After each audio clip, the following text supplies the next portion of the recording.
Russia Putin News Kim invites Putin to visit North Korea while he is in Russia, KCNA.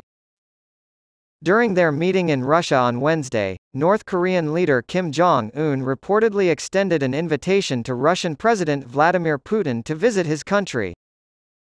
Kim reportedly told Putin that their meeting in Moscow marked a new era in bilateral ties and that he was committed to fostering those ties into the next century and beyond. In light of the military threats, provocations, and tyranny of imperialists, the document states that both parties have agreed to increase their strategic and tactical cooperation. There was no mention of arms supplies, trade of weapons, or technical assistance over weapon programs during Kim's visit to a cosmodrome, but he was given a technical briefing on Russian space vehicles. The United States and South Korea are worried that Kim will supply Russia with weapons and ammunition after the latter used up huge supplies during the 18-month conflict in Ukraine. Both Moscow and Pyongyang have said they have no such plans. Putin dropped several hints on Wednesday about military cooperation, but he didn't provide many specifics. Sergei Shoigu, the defense minister, was present at the meeting.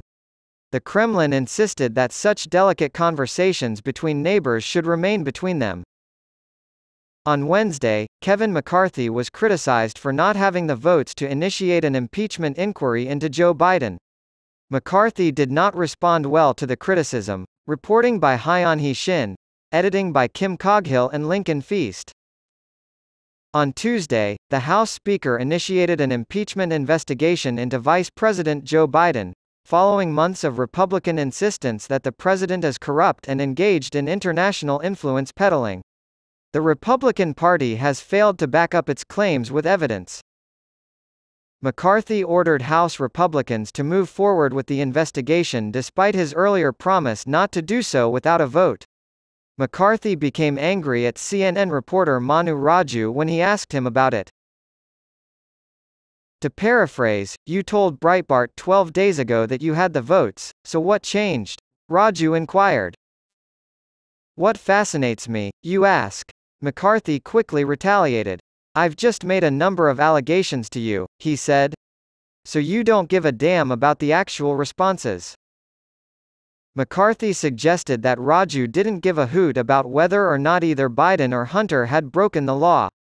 In most cases, an impeachment inquiry is initiated after evidence of wrongdoing has already been uncovered, rather than before.